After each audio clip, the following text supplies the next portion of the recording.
Hello বন্ধুরা, তো আশা করি সবাই ভালো আছো।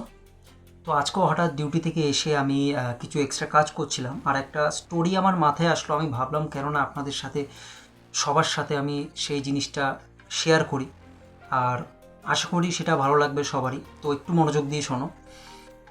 দুইজন বন্ধু ছিল, একজনের নাম হচ্ছে শিবু, আরেকজনের নাম হচ্ছে রাজু।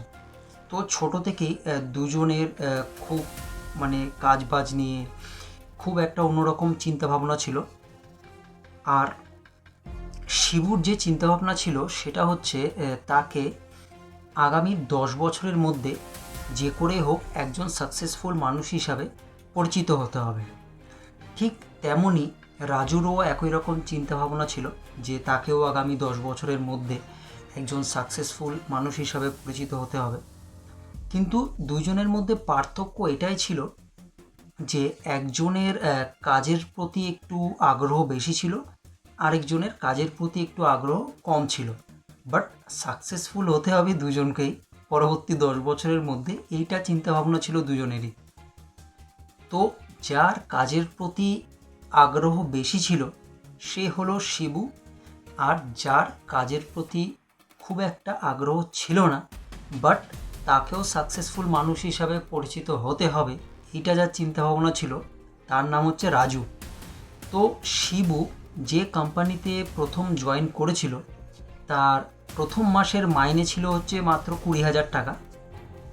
তো সেই 20,000 টাকা স্যালারির কথা শুনে রাজু বলল যে ধুস, এত কম টাকার স্যালারি চাকরি করে কি করব, আমি দেখবি এর থেকেও অনেক বেশি স্যালারির চাকরি আমি করব। তো এইভাবে বছর ঘুরতে থাকলো, আর শিবু যে কোম্পানিতে জয়েন করেছিল প্রথমে সেই কোম্পানি ছেড়ে অন্য কোম্পানিতে জয়েন করলো, এবং সেখানেও প্রায় 2-3 বছর মতন কাজ করে অন্য কোম্পানিতে এর থেকেও বেশি মোটা অঙ্কের স্যালারি নিয়ে সে জয়েন করলো কাজে। আর সেখানে শিবুর মাইনে দাঁড়ালো মাসে প্রায় 1.5 থেকে 2 লক্ষ টাকা।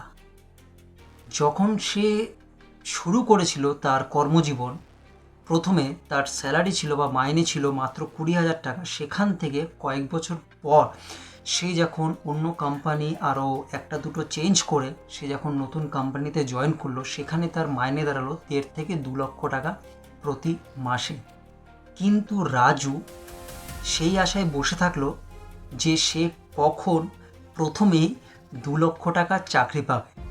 যত সময় গেল, দেখতে দেখতে শিবু একজন সাকসেসফুল মানুষ হলো। আগামী 10 বছরে সে 2 লক্ষ টাকা থেকে আরও তার যে স্যালারি ছিল সেটা আরও বাড়লো পরবর্তী কয়েক বছরে।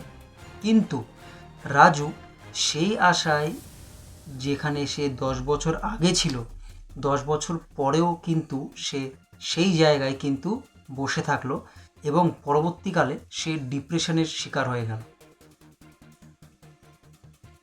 তো এখানে একটা জিনিস শেখার আছে যে কখনো এক লাফে কিন্তু ওপরে ওঠা যায় না। সেটা আপনি আপনার কর্মজীবন বলুন বা ব্যবসা বাণিজ্যের ক্ষেত্রে বলুন, কখনো কিন্তু এক লাফে উপরে ওঠা যায় না। আপনাকে উপরে উঠতে হলে সিঁড়ি কিন্তু ব্যবহার করতেই হবে। আপনাকে নিচে থেকে উপরে উঠতে হবে। আপনি কখনো এক লাফে নিচ থেকে উপরে আপনি উঠতে পারবেন না। ঠিক সেরকমই আপনার চাকরি জীবন বলুন বা কর্মজীবন বলুন, আপনাকে প্রথমে ছোট থেকে কিন্তু শুরু করতে হবে।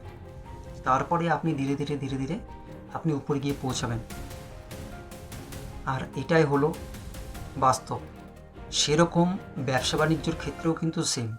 হিন্দিতে একটা কথা আছে যেটা বলে যে মালিক बनने से पहले মজদুর হোনা পড়তা है। সেরকম একটা কথা, এই নিচ থেকে ওপরে ওঠার সময় যত বাধাই আসুক না কেন সেগুলো কিন্তু আপনাকে নিজেকে অতিক্রম করতে হবে। আপনি কিন্তু কারোর আশায় কিন্তু বসে থাকতে পারবেন না, বা বসে থাকাটা উচিত নয়। যে বাধায় আসুক না কেন, এটা আমার থিঙ্কিং, যে যে বাধায় আসুক না কেন সেটা নিজেকে অতিক্রম করে ওপরে ওঠা, এটা হয়তো একটু টাফ, কিন্তু এতটাও কঠিন নয় যে পারা যায় না বা কেউ পারবে না। একটা মোরাল অফ দ্য স্টোরি কী সেটা কমেন্টে জানান। আর এই গল্পটা বা স্টোরিটা কার কার ভালো লাগলো বা কীরকম লাগলো, ভালো হোক খারাপ হোক সেটাও কমেন্টে জানান। মোরাল অফ দ্য আর ভিডিও যদি ভালো লেগে থাকে তো প্লিজ লাইক করুন, শেয়ার করুন, সাবস্ক্রাইব করুন চ্যানেলটাকে, কারণ আপনাদের সহযোগিতা দরকার এই চ্যানেলটাকে গ্রো করার জন্য। আর ভিডিওটা কেমন লাগলো সেটাও আপনারা কমেন্টে জানান। তো আজ এই পর্যন্তই, দেখা হচ্ছে পরবর্তী ভিডিওতে।